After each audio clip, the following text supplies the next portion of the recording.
The point I'm trying to make is that there's a fascinating dialectic between the kind of institutions that can grow out of the life of a group and the way those institutions then interfere, create static, send out the wrong signals, become themselves obstacles to the very things the life of the group means.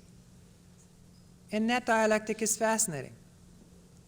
Some people have pointed out that if you study the careers of presidents of the United States, the way they imagine their presidency and the way they imagine the role of political institutions in American life is directly traceable to the religious tradition they come from. If they come from, well, how can I put this? If you go to a George Wallace rally, gone to many of them, in many different parts of the country. If you go to a George Wallace rally, there is a man who comes out who himself was a Baptist minister, who's the master of ceremonies. And he has a line, a pitch. He comes out and talks and warms up the audience. And they introduce some songs, a few hymns. And then he says a few more words.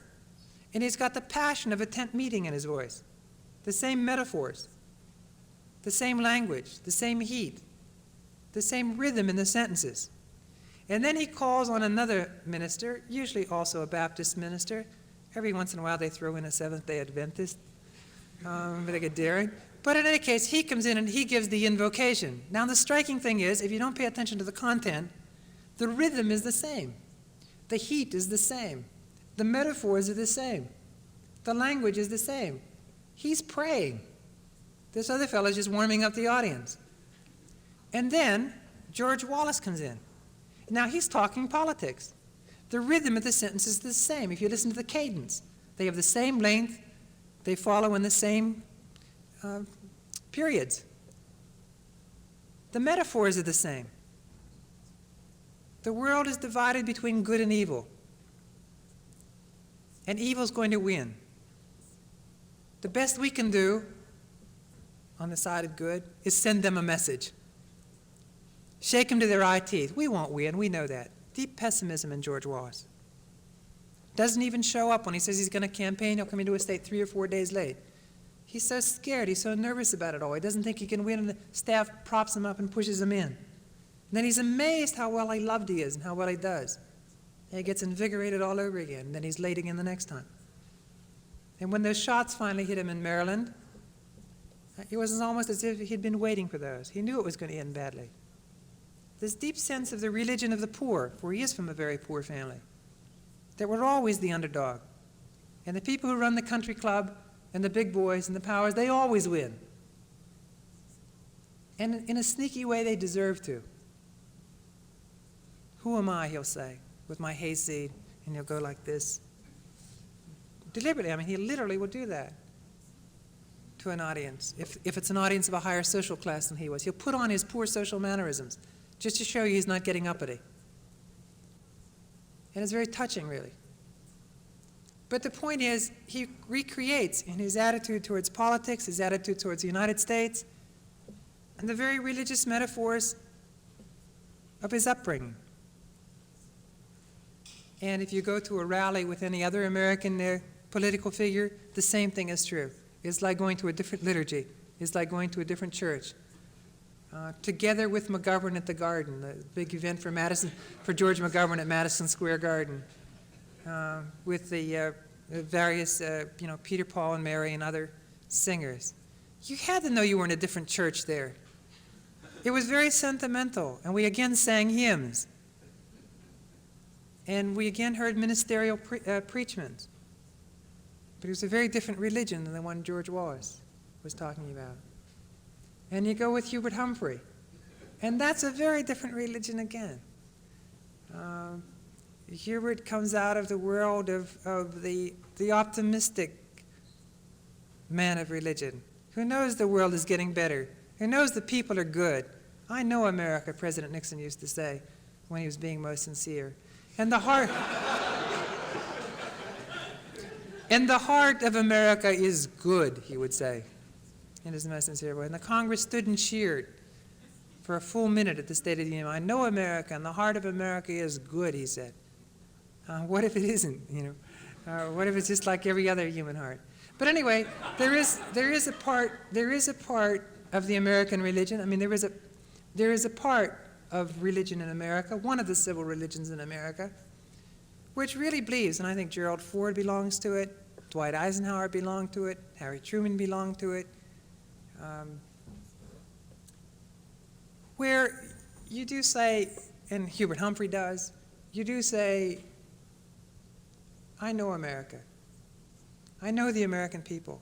They're good people. They're generous people. And I know the land. This is a good land. And it's been good to people. Now, that makes sense. If you're talking for the Middle West, and you know the land, and you know your neighbors, and you think of the world of your neighbors, you can say, I know the people, and they're good. And our leadership is inferior compared to the people. But you can't live in Manhattan and say, I know the American people, and the American people are good. It just, I mean, you won't survive in Manhattan believing in the goodness of man. There's just no way. But it makes sense. Every time I come to the Midwest, I'm reconverted again.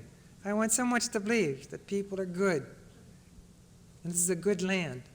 And when you come here, you see the empirical evidence. And the strength of that religion makes itself plain to you. But you get across the rest of the country and you can't believe it anymore. And there are other religions to deal with that ambiguity. The point I'm trying to make is that we have to understand these institutional arrangements, which even institutionalize the approach we should take to good and evil, to trust and distrust, to cynicism and trust. I don't know if you watch Archie Bunker.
But you find you're in a small town in Ohio once you're inside the door, where Archie, though he looks Irish, being Carroll O'Connor, talks always in favor of authority,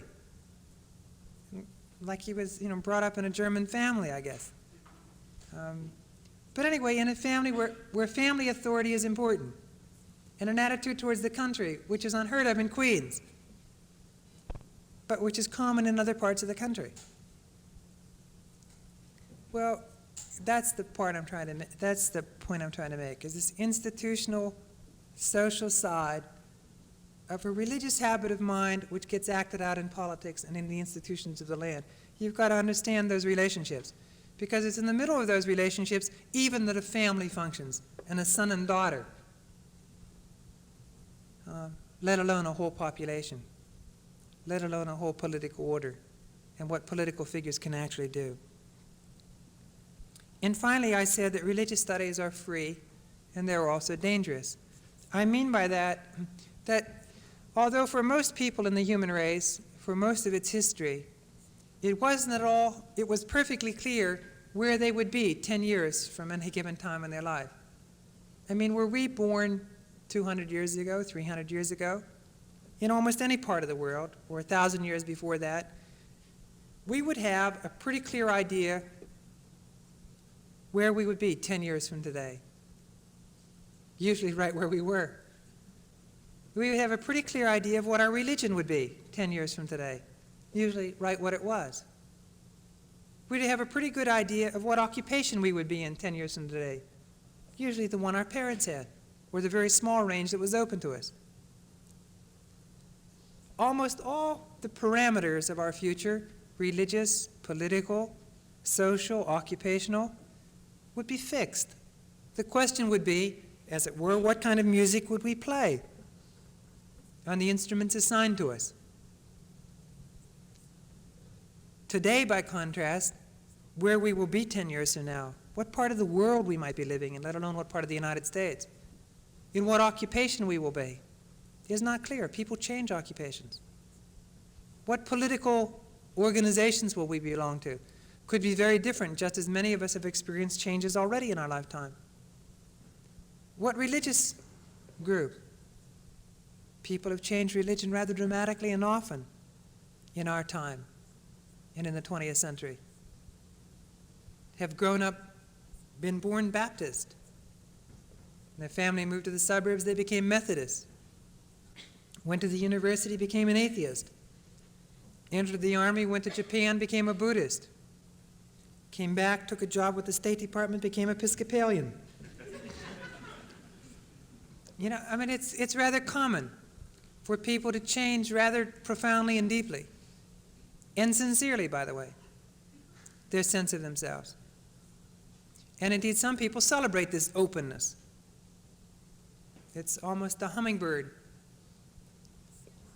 sense of human adventure, that you sample a little of this and a little of that, and that's freedom, and that's development, and that's liberty in the modern world. Well, it is a possibility.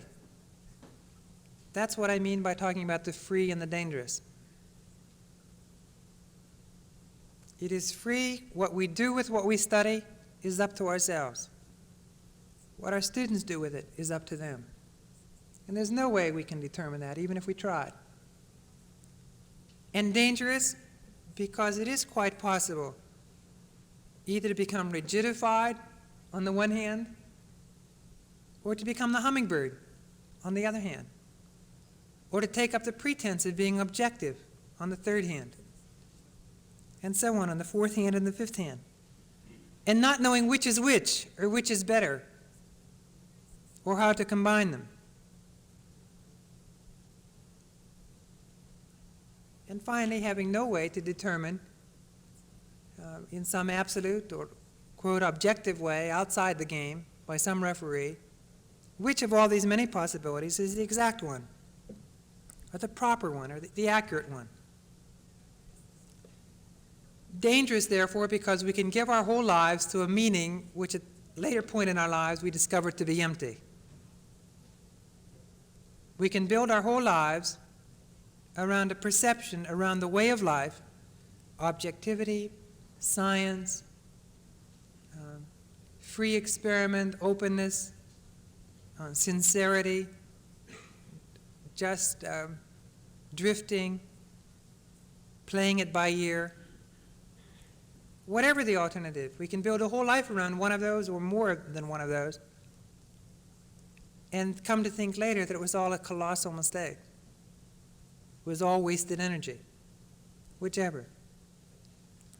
That's why I would like to suggest at the end that a fundamental experience of our own time, the experience of nothingness, this experience of formlessness that I've just been trying to suggest, provides, ironically, a good way of entrance into the field of religious studies as a whole. Let me explain. By the experience of nothingness, I mean, first of all, an experience. It's not so important what language we call it by. Whether the word nothingness helps or not is not of much moment. But it is an experience I think many of you have had or will have, or have had glimmers of, or have seen in others. It's as though on a certain winter afternoon, looking out a window at nothing in particular, you were to catch sight of your life and saw, as it were, the whole story of your life, the way you have been living, what you've been encouraging in yourself, what you've been inhibiting in yourself, what you've been trying to make of yourself, what you've been trying to do. It's as though you saw that all of a sudden and hated it. And you imagined yourself living in a quite different form of life from the one you have followed out all the years. And it doesn't matter how old you are, 16 or 66, at whatever age this perception can come. And you imagine yourself living out a different story with your life, doing quite the opposite, the reverse of what you had been doing, because you've seen others do the reverse. What you inhibit, they encourage. What you encourage, they inhibit in themselves. And you think you could be living that way. But then, once you get that second story, you see that nothing forces you to live that way either, and that could be just as well be mistaken as the first. And so with the third and the fourth and the fifth. In any case, the perception comes that nothing obliges us to live one way rather than another. No way of life forces itself upon us. And a second perception comes. It's one thing when relativity was first discovered, recognizing that people live in different ways. And you could say in a sort of sophisticated way, well, it's all relative. But there's a second perception comes after relativity has been around for 2 or 3 generations. Namely, granted that it's all relative, what should I do? In other words, saying it relativity doesn't solve anything. It's one thing for Nietzsche when he's 53 years old, after a lifetime of study, to discover there's no meaning in life, and to throw up his hands in pleasure even and call it the joyous wisdom, that by dint of hard effort he's seen that there's no necessary meaning in life, that what meaning in life is what we put there. It's created meaning. It isn't given meaning. And if we look for given meaning, it's all empty. And call that a joyous wisdom. It's another thing 3 generations later to be 13 years old and already know that and still not know what to do. And hence there is, I think, in the United States, a rather pervasive experience of nothingness among many people, always beating on the window pane, as Eliot puts it, fingers tapping on the pane. And we construct our lives often around keeping it out. The way Mailer describes the everlasting nihilism of the Muzak at O'Hare Terminal in Chicago, always playing music in the background, always keeping busy, turning on the TV set, picking up the car keys, going for a ride, looking for somebody to hug, trying to do something constructive like start a committee, anything to keep away from, well, what Pascal said a long time ago. Life is an everlasting divertissement, diversion. The important thing is to forget, to divert one's attention, to find a way of keeping busy. Well, the point I'm trying to say is I think this experience is a fairly common one, and it's a very good entree into religious studies for two reasons. First of all, it occurs in every culture and at every time. It is at the heart of all human experience. Because we are always, in whatever part of the world we are, in whatever historical age we are, human beings have always been capable of questioning the horizon within which they found themselves and the culture within which they found themselves, of saying, in effect, why this way? And seeing that fundamentally it was always straw. It was always, Plato said, the shadows on the cave, or in various African religions, the no time, the nothing time, or in Buddhism, the illusions. Or as the Bible says, that the grass which today is and tomorrow is not, and so forth. It's a fairly universal experience. Fairly universal, meaning it doesn't happen to everybody, but it could. And what it constitutes is the beginnings of the perception that whatever one's own culture takes to be real, whatever one's own culture takes to be true, whatever one's own culture takes to be good and beautiful, those can be questioned. One can look at it a very different way.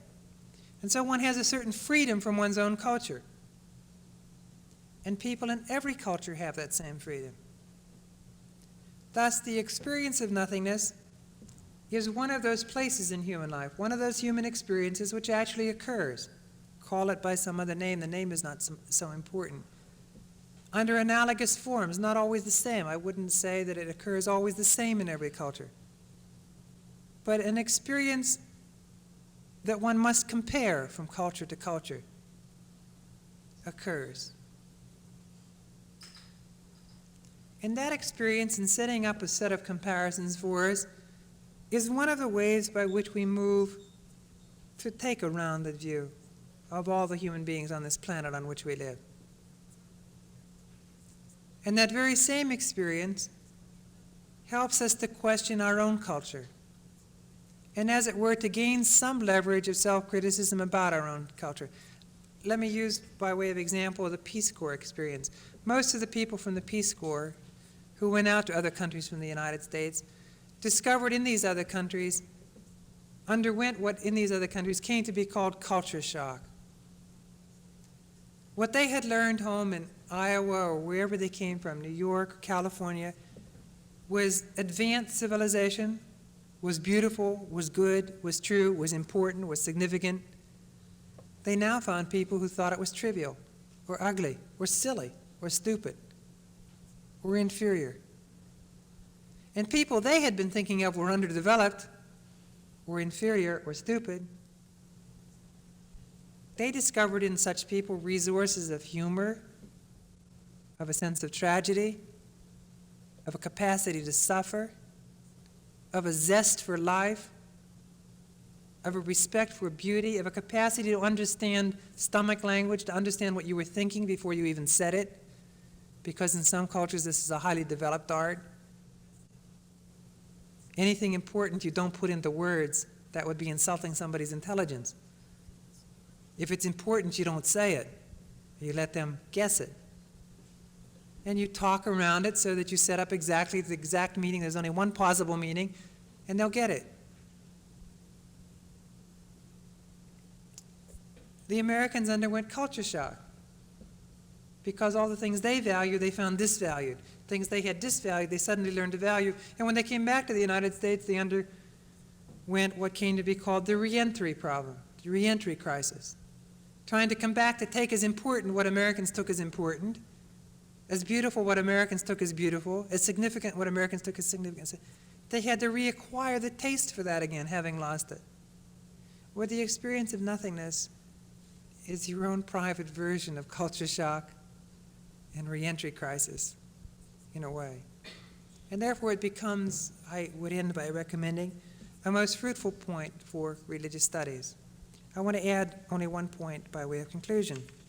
Religious studies differ somewhat from philosophy, and it differs somewhat from literature and other fields presently taught in the university by some of the ways I've already shown, but I want to stress two in particular. Religious studies has to pay much more attention than philosophy normally does to what happens in our imagination and what happens in our sensibility. Now, there are some indications in philosophers like Wittgenstein and others that in order to understand our theories, in order to understand our propositions, in order to understand our understandings, we have to take into account the world in which they are said or in which they are thought. We have to take into account their context, their life form out of which they come.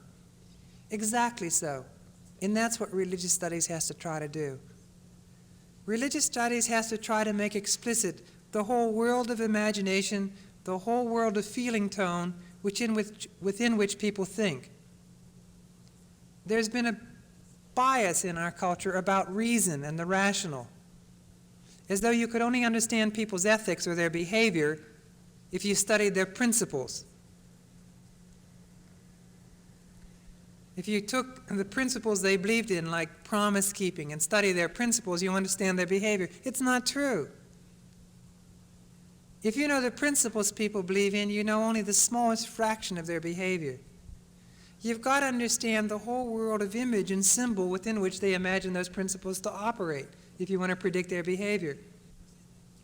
When I was growing up in a good Catholic environment, we learned that if you said you were going to promise something, we thought of it in the context of vows, like nuns made or priests made. And if you said you were going to, if you made a promise, it was sacred. Don't make them very often, but if you do make them, keep them. Come hell or high water, keep them. Or be profuse in your apologies if you can't keep them, because you've really done something wrong. When I went to Harvard, I found people whose morality impressed me deeply, and whose humaneness and humanity impressed me deeply. But I had a hard time understanding what they meant by their promises, because many people work there within what I came to understand as a utilitarian calculus. And when they said they would meet you somewhere, what they meant was they would if the consequences weren't too heavy for them to bear. That is to say, they would understand that, they would expect me to understand that if something came up which was reasonably more important, they couldn't come, and I should be able to live with that as a reasonable person. Nobody should expect to be bound in by something. There's nothing sacred about a promise. You figure it out in the calculus of interest and which interests are met by it. Well, if you understand that from the beginning, you know how to interpret people when they make promises. There's no problem with it. You just adjust. When they say they're going to meet you there, you think to yourself, maybe. And it's perfectly all right. And then there are other kinds of promises, like the Dark Lady of Shalott, what she means with her promises, and a Boy Scout means with his promises. You don't understand the simple principle of promise keeping unless you understand the whole world out of which it comes. If you understand the images and symbols, the whole imaginative context in which that principle is going to operate, you have a much better way of predicting what a person's behavior is going to be like. Or religious studies at the present time has more than philosophy did in the past, and more than literature could even intend to do, to work out these different life forms, I would call them, these different horizons, the different images and myths and symbols which actually operate in our society today, and which help us to understand our own behavior and that of others near us. Religious studies, in a word, is a quest for understanding our own identity, meaning that of the human race, and in all its parts, that of the people out of which we come, the social groups out of which we come, and the way in which we're different in the history of the world from anybody else, and the way in which we have to come to understand ourselves if we want to control our own behavior. Since we are the most powerful nation in the world, It would become us to understand better our limits and our capacities, so as to do less damage to others and to ourselves as well, and act appropriately to our own identity. And of course, finally, religious studies is an attempt to investigate our own identity, a personal one, where we stand in the midst of all this confusion and possibility and liberty, which is our normal inheritance today, and what we might make of it, each of us. Now, what we actually do, what any of us actually does, that's outside the field. I mean, that's a part of our own liberty. And yet the study of why people do the things they do, and in what frequencies and so forth, that again becomes part of the field out of which we work. As religious experience goes on, it creates ever more data for reflection. It is an endless reflection, as life itself is endless. Thank you very much.